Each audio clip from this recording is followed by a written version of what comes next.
हमारे मुस्लिम भाइयों का समाज का भी हम उसका कोई विरोध नहीं करते, मगर उसका कार्यक्रम कैसे हुआ, जबकि उस जगह पे जहाँ पे करवाया था वहाँ पे 2 रास्ता था। हमारे यहाँ रामराज मंदिर चिटाही धाम में मतलब 6 रास्ता आने या जाने का था।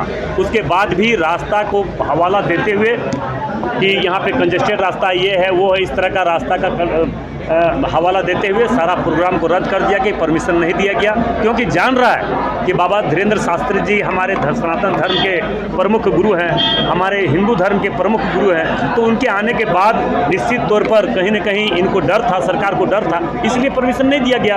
और भगवान से जब उठाएंगे इसको, साक्षात वो भगवान है, अब भगवान के रूप में, और भगवान का जो विरोध करता है उसका विनाश तय होता है। उठाइएगा इसको, निश्चित तौर पर इस मामला को मैंने उठाने का प्रयास करेंगे। और मैं तो फिर कह रहा हूं कि भगवान का साक्षात वो भगवान है, साक्षात ईश्वर हैं, और उनका जो विरोध करता है उसका विनाश तय है, चाहे किसी न किसी रूप में उसका विनाश तय है। अच्छा, ये भगवान से जो लोग मिले, जैसे वसुंधरा राजे, कमलनाथ, सब तो मतलब शिवराज सिंह चौहान हार गए। देखिए, ये राजनीतिक क्षेत्र है, राजनीतिक क्षेत्र में सब लोग जीते हैं, जिनको कहें जो बोल रहे, आज तक उनका एक भी कथन असत्य नहीं है। हर कथा, हर बात वो सत्य है, मैं दावे के साथ कह सकता हूँ। इसलिए बाबा धीरेन्द्र शास्त्री साक्षात भगवान के रूप में प्रकट हुए हैं, और उनका जो विरोध करता है उनका विनाश तय है। ठीक है, चलिए। हमसे बड़ा सनातन धर्म का कौन पुजारी है? हमारे तो रग रग में भगवान राम है, मन में राम, तन में राम, रोम रोम में राम है। बाबा बागेश्वर को मानते हैं? अरे बाबा बागेश्वर कौन चीज़ है जी? हम मर्यादा पुरुषोत्तम राम को मानते हैं, हनुमान जी को मानते हैं, माँ दुर्गा को मानते हैं। सनातन धर्म की जय हो। लेकिन भाजपा तो आप लोग भ्रष्टाचारी बता रहे हैं, फुल भ्रष्टाचारी लोग हैं। कौन? हाँ, तो अभी उनके पास वॉशिंग मशीन है। मंत्री जी, कहीं ना कहीं उनका कार्यक्रम नहीं होना, ये तो अरे अब आप लोग ये सब अब नीतिगत बात कीजिए ना जी। तबलीगी जमात का कार्यक्रम, तबलीगी जमात पर ये सब पर क्या आप लोग, ये कोई मुद्दा है जी? बागेश्वर बैठ। भगवान का कहर टूटेगा, वो साक्षात भगवान है। आप भी मानते हैं? ढुल्लू महतो जी आए थे क्या आज? आए थे, वो तो कह के गए कि धीरेन्द्र शास्त्री भगवान है, भगवान को नहीं दिया गया। पहली बात तो वो विधानसभा बहुत कम आते हैं, जनता ने विधायक बनाया है उनको। अब देखिए, भारतीय जनता पार्टी को ये लगता है कि हम लोग बाबा को पकड़ लेंगे और विधायक बन जाएंगे, उसी पे वो लोग चलते हैं।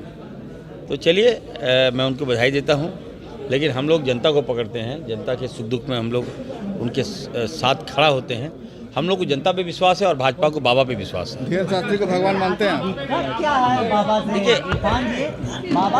देखिए, देखिए अगर ढुल्लू महतो बाबा को भगवान मानता है तो नहीं देखिए, अगर ढुल्लू महतो जी अगर बाबा जटेश्वर बाबा, बागेश्वर बाबा को अगर वो भगवान मानते हैं तो निश्चित तौर पर वो भगवान है उनका, भगवान है उनके। आने वाले थे उनको। मैंने कहा कि देखिए, मैंने ये बातें कहा था कि देखिए, देश में महंगाई है, ठीक है, पेट्रोल दाम, गैस के दाम, मीडिया के भाइयों को सैलरी नहीं मिल रहा है, ये लोग ददर के ठोकर खाते हैं। लेकिन कोई कार्यक्रम कीजिएगा, भीड़ नहीं आता है। मीडिया के लिए आंदोलन कीजिएगा, भीड़ नहीं आ रहा है। मीडिया को पेंशन की बातें कीजिएगा, लोग नहीं आते हैं।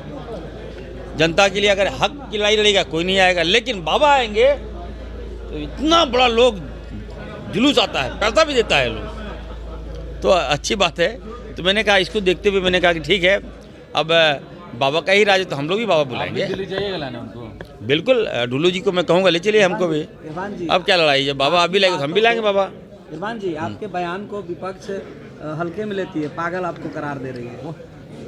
नहीं, तो अब ये कोई बात नहीं हुआ, अगर आप हमसे ले रहे हैं, अब वो क्या बोले, मैं अभी उनको पागल बोलूँ? नहीं, आप जो बोले थे ना कि बीजेपी को बाप मिल गई, उसी आपके बयान के बाद इस तरीके। देखिए, मेरी बातों में सच्चाई होती है, मेरी बातों में बौखलाहट हो जाता है उन लोगों को। ऑब्वियस है, 4 साल कहाँ था। अगर मैं सच बोलता हूँ तो उनको बुरा लगता है, तो ऑब्वियस है उल्टा पुल्टा बोलेगा ये लोग। तो अब भारतीय जनता पार्टी के विधायकों की भाषा और कांग्रेस की और इरफान अंसारी की भाषा को आप चेंज कर लीजिए, आसमान ज़मीन का अंतर मिलेगा। और मर्यादित हैं ये लोग, शर्ट फाड़ते हैं, पैंट फाड़ते हैं, गंजी फाड़ते हैं सदन के अंदर। आप लोग गवाह हैं, कभी मैंने तो शर्ट नहीं फाड़ा। महिलाएं हैं वहाँ, लेडीज एंकर क्या देखेगी, वो लोग भी नहीं दिखा रही थी, वो लोग भी समझा रहे, लेकिन क्या करिए, मजबूरी है, बीजेपी का साथ देना है, बोलना है उनके भाई, कलर करके दिखाया। चलिए।